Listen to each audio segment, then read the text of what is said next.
Yes bana, karibu mwana michezo, tuzungumze kuhusiana na kile ambacho kinaendelea hivi sasa kunako anga la football zaidi. Kwa upande wa klabu ya wekundu wa Msimbazi Simba, tetezi za usajili zinazungumza kwa namna yake, lakini wako pia baadhi ya wachezaji ambao inasemekana mwalimu Steve Barker huenda akawapa mkono wa kwaheri, kwa maana ya kwamba anahitaji kufanya kazi na watu wengine. Niko na shabiki na mwanachama wa Simba Sports Club, Mzee Kamwe. Mzee, shikamoo. Marhaba, hali yako? Safi, kwema? Kwema kabisa. Majukumu yanaendeleaje? Tunapambana kama ulivyotukuta hivi. Nakuona bwana. Bwana. Hongera yako mzee wangu. Nashukuru Mungu. Sawa, tuanzie hapa. Mwenendo wa Simba hivi sasa mara baada ya kuondoshwa katika mashindano ya Mapinduzi, lakini ligi pia inakwenda kuanza mkiwa dhidi ya Mtibwa pale Meja Jenerali Samuyo, kuelekea sasa katika mashindano yenu ya klabu bingwa dhidi ya Esperance de Tunis. Jinsi ambavyo unaiona Simba yako chini ya kocha mpya, unajiona wapi? Mtatoboa kunako klabu bingwa ama bado Simba yako huna imani nao moja kwa moja? Unajua mpira unadunda. Ndio. Na mpira wa Jumamosi sio wa Jumapili. Natumaini kufanya makosa sio kurudia makosa. Kwa maana hiyo mimi bado nina imani kwamba liwalo na liwe, uwezo wa kutoboa klabu bingwa tunao. Na kuniuliza kuhusu ligi kuanza, natumaini ni wakati utaongea, kwa sababu tulimaliza mechi vibaya, tulimaliza kwa kufungwa na hatujui tumejipanga vipi, na tumekwenda kwenye mashindano ya Kombe la Mapinduzi, bado tumepoteza mechi, tukatolewa kwenye robo finali. Ni sehemu ya mchezo. Kwa hiyo kufanyiwa vyote hivi kusisababishe ikaonyesha kwamba Simba imedorora. Natumaini bado tuna nafasi ya kuonyesha upinzani. Bwana, taarifa pia zinasema kwa upande wa mchezaji wenu Jean Chazawa, ni sasa hivi naweza nikasema kwamba tayari Simba kama wameachana naye, kwa maana ya kwamba amepata timu nyingine huko Uarabuni. Kwako wewe, klabu kama Simba kuachana na Jean kutokana na kocha ripoti yake kuhitaji mchezaji mwingine, kwako iko sahihi ama Jean unaona mchezaji ambaye huenda angewasaidia zaidi? Unajua mimi sio kocha. Mimi ni mshabiki. Na mshabiki kazi yake ni moja, kushangilia na kuzomea. Na labda akiona mambo ambayo hayaendi sawa, apige kelele, lakini bado maamuzi anakuwa ni kwa walimu na viongozi. Kama huwa amepata timu, ni sehemu ya maisha yake. Kama huwa ameachwa na Simba, pia ni sehemu ya maisha ya Simba. Isiwe story kubwa sana huwa kuachwa na Simba ikaonekana kwamba ni kitu kimoja cha ajabu, na isiwe story kubwa sana kwa huwa kubaki Simba ikaonekana kwamba ni kitu cha ajabu. Hiyo ndio maana ya wachezaji, huwa wanaingia na kutoka, kuingia na kutoka. Kwa hiyo kama zamu yake kutoka imefika, anaruhusiwa kutoka, ataingia mwingine. Palikuwa wachezaji wazuri kuliko huwa na wakacheza na wakaondoka. Mbona kuna ambao wamesajili wachezaji mpaka wanatafuta mahali pa kuwapeleka, lakini wao hawaulizwi. Wanaulizwa wa Simba ambao wanatakiwa wanaachwa au wanauzwa. Mimi nashindwa kuelewa. Shida moja ambayo naipeleka lawama moja kwa moja kwa waandishi wa habari, mmejipanga rasmi kwa kutafuta mabaya ya Simba tu ndio mnaotaka. Hapana, mnatafuta mabaya ya Simba ndio mnayouliza. Hivi ni waulizeni, kwani Simba haina mazuri? Kwa nini hamtaki kuuliza mazuri ya Simba? Sasa hivi pia tunaona hata mashabiki, maana tunapata pia reactions za mashabiki kwa kile ambacho kinaendelea, ndio maana tunauliza hivyo vitu. Mashabiki wa Simba ni majikupo majikujaa. Wanapopelekwa ndipo wanavyoenda. Mkisema hivi, mliwajaza mfumo hapa kwamba Chama anasajiliwa Simba, wakajaa wote. Kila mtu anasema Chama wa nini, huyu anasema Chama tunamtaka, huyu anasema Chama. Yaani tukaacha kujadili mambo ya msingi, tukaanza kujadili mambo ya Chama. Mwisho wa siku Chama yule yuko kwenye mazoezi ya Singida. Mimi nilikataa ule ujinga wa kujazwa maneno. Nikaulizaje? Ninahitaji kupata kauli ya viongozi. Viongozi wakitamka kwamba tunamtaka Chama, ndipo mahali nitakapoongea. Lakini kama hawakutamka kwamba hawamtaki Chama, sio ni sababu ya kuongelea masuala ya Chama. Mwisho wa siku Chama yule pale yuko kwenye timu yake. Sasa hivi watu wanahamisha, waandishi mnahamisha mada kwa huwa ili iwe story ya Simba, tuache kufanya mambo mengine. Huwa kama anakwenda aende, kama anabaki abaki, na mimi nasubiri kauli za viongozi. Viongozi wakisema wamemwacha Huwa, sawa. Wakisema wanaendelea na Huwa, mimi naona ni sawa tu. Wewe binafsi mwenendo wa timu yako kwa sasa hivi unaridhishwa nao kwa asilimia ngapi? Sijaelewa swali. Mwenendo wa timu yako hivi sasa unaridhishwa nao kwa asilimia ngapi? Mimi nataka nikuulize mwenendo wa Simba unaonaje? Maana yake yote unaoniuliza ni kutafuta mabaya ya Simba. Wewe mwenendo wa Simba unaonaje? Mimi nahitaji kusikia kutoka kwako wewe kama mwanachama na mkereketwa. Sasa nyinyi ndio mnaipenda Simba na mnaifahamu zaidi. Sawa. Kwa maana nataka nikwambie kwamba mwenendo wa Simba uko vipi? Wewe binafsi. Uaga mpira unakupanda na kushuka. Kwa hiyo kama kuna kipindi kinakuwa ni kigumu, lazima tukivumilie, tusikifanye story. Kweli Simba kipindi hicho wametetereka. Kwanza hawajatetereka. Tofauti na mnavyofikiria. Kwani kufungwa si sehemu ya mchezo? Kwani tangu ligi imeanza tumefungwa mechi moja? Mlitaka tusifungwe sisi nani? Mwisho wa siku tunasema tunaonga ili tushinde. Kwa hiyo mimi sioni mahali Simba imetetereka, ila mnalazimisha waandishi kuiona kwamba Simba imetetereka, lakini Simba haijatetereka. Simba iko imara vile vile. Simba iko imara vile vile. Na kama ni kutetereka, kufungwa sio kutetereka, ni sehemu ya mchezo. Kwani nani juzi hawa kina South Africa tuliotoka nao grupu moja ni kusema kwamba timu za taifa sisi tumeingia 16 bora na South Africa wameingia 16 bora. Sisi tumetolewa pamoja. Kwa hiyo utasema South Africa wametetereka, sisi tumefanikiwa. Ni sehemu ya mchezo. Kwa hiyo Simba haijatetereka. Kwa hiyo msitafute tu mabaya ya Simba mkataka alafu kitu ambacho na walaumu mabaya ya Simba na mabaya ya Simba mnataka wayaseme wapenzi wa Simba.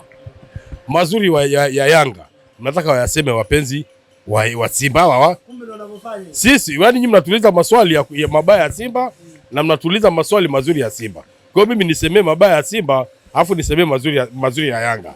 Kitu ambacho hakiwezekani. Timu yangu haina shida. Lakini pia tunazungumzia pia kuhusiana na kile ambacho wenzako wana comment. Na pengine pia watu wanataka kusikia na wewe pia unatoa comment gani. Kulikuwa kuna tetesi nyinyi mkimhitaji mchezaji Alan Okello kipindi fulani. Ikatokea Yanga wakamchukua. Nyinyi kama mashabiki wa Simba ambao awali pia mlikuwa mkizungumzia kama ni mchezaji mzuri na mara ya kwanza tetesi zilisema huenda akajiunga na Simba. Nikuulize swali moja la kimsingi. Wewe mpaka kuja hapa umetumwa na bosi wako kwamba nenda kwa Kamwe ukamhoji. Si ndio manake? Umetumwa na nani? Ukukurupuka kuja. Nieleze mahali viongozi wa Simba wametamka kwamba namtaka Alan Okello. Ndio maana sometimes tunazungumzia kwa upande wa tetesi. Yaani tetesi ni kitu ambacho kitatokea. Hata hizo tetesi zinasemwa zibai kama tetesi. Lakini zisio kwamba ndio agenda maalumu ya kuifanya kwamba Simba ilimtaka Alan Okello. Simba haijawahi kutamka, hawajawahi kusema kwamba wanamtaka Alan Okello. Bali yamezuka tu nyuma pazia, Simba wanamtaka Alan Okello, wanamtaka Alan Okello, mara Yanga wamemchukua.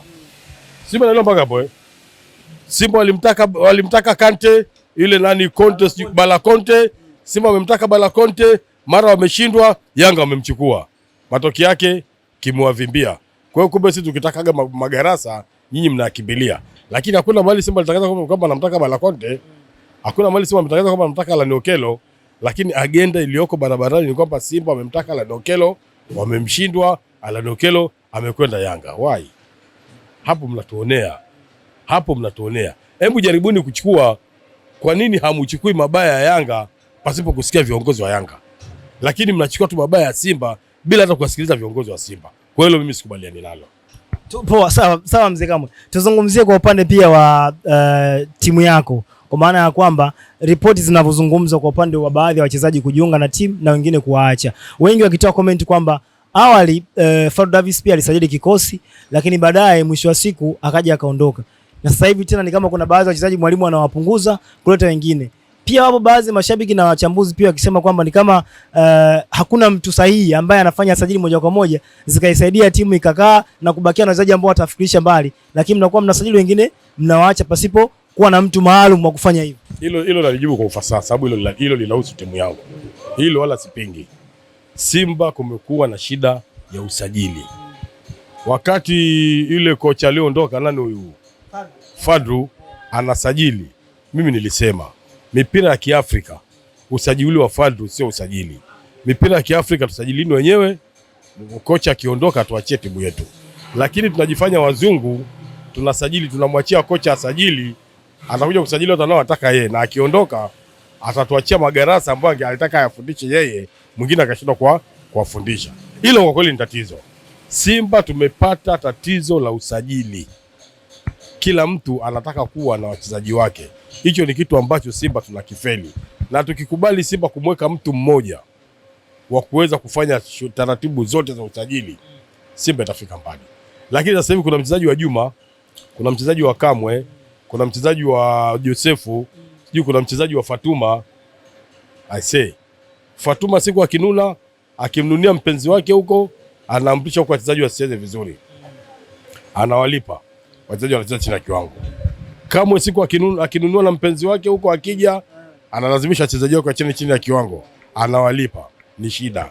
Josefu naye siku akinuniwa huko, akija naye anatoa amri kwa wachezaji wake, fanyeni hivi. Ile imekuwa ni shida ya Simba ambayo wasipoitibu tutakuwa tunasajili asubuhi, jioni tunaacha. Tunasajili jioni, asubuhi tunaacha. Unadhani sasa uongozi ufanye kitu gani ili kulitibu ile tatizo? Hili swala la uongozi kwangu ni gumu sana, nimeshalisema sana. Comment yako tu mzee Kamwe. Tunahitaji vijana. Vijana ambao wataweza, tunahitaji vijana wa kwenda na spidi ya sasa. Wazee walioko Simba sasa hivi wamestaki, japo hawakubali ukweli, lakini wamebakia tu kuongea kuliko vitendo. Lakini kwa kuwa wameona bado wanaweza, waache wakae, muda ukifika wanatupisha, watawapisha watu. Lakini Simba sasa hivi inahitajika kuongozwa na vijana wanaweza kwenda na wakati. Kinyume na hapo tutaendelea kuwa underdog. Sasa hivi tutafikia mahali hata Mtibwa itakuwa shida kupambana nao kama wakiendelea kufanya hivi kama hivi tulivyo sasa hivi, kwa uongozi wa shikamoo wa shikamoo mzee. Hakuna uongozi. Uongozi sasa hivi unahitaji vijana ambaye mkipishana naye amekupa shikamoo, okay, akukupa shikamoo poa, bora maisha yanakwenda, shughuli zinanyoka, tutafika mbali. Lakini sasa hivi unapiga mahesabu, sababu kuna kitu kimoja, mchezaji sasa hivi anapata shida sana kwenda kuongea na Magori, sababu sio mshikaji wake, ni baba yake. Mchezaji anapata shida sana kwenda kuongea na Mangungu, sio mshikaji wake, ni baba yake. Lakini mchezaji anapata uwepesi sana kwenda kuongea na engineer, sababu kijana mwenzie. Mchezaji anapata urahisi sana kwenda kuongea na Ali Kamwe, kwa sababu ni kijana mwenzie. Na Ali Kamwe anapata urahisi sana kwenda kuongea na engineer, kufikisha ujumbe kwa engineer, kwa sababu ni mshikaji wake. Lakini Ahmed Ally anapata shida kufikisha ujumbe kwa Magori, anapata shida kufikisha ujumbe kwa Mangungu, kwa sababu tayari ni baba zake, sio marafiki zake. Hiyo inakuwa ni changamoto inapoanzia hapo. Wewe nimeongea na wewe, unifikishie ujumbe kwa bosi, mbona hujafikisha? Au unajua nilikuta bosi amenuna, nikaogopa kuongea naye na mwache atulie. Lakini akikuwa ni mshikaji wake, oya bwana, kuna 1 2 3 nakuambia, ukitekeleza sawa, usipotekeleza poa. Tayari ujumbe japo umefika kiuni, lakini umefika. Sasa leo Ahmed Ally atakwenda kumwambia Magori, oya kuna ujumbe 1 2 3 nishakufikishia, anaweza? Ni vitu viwili tofauti. Tunahitaji vijana waweze kuiongoza klabu kwa mafanikio. Shukrani sana. Asante sana.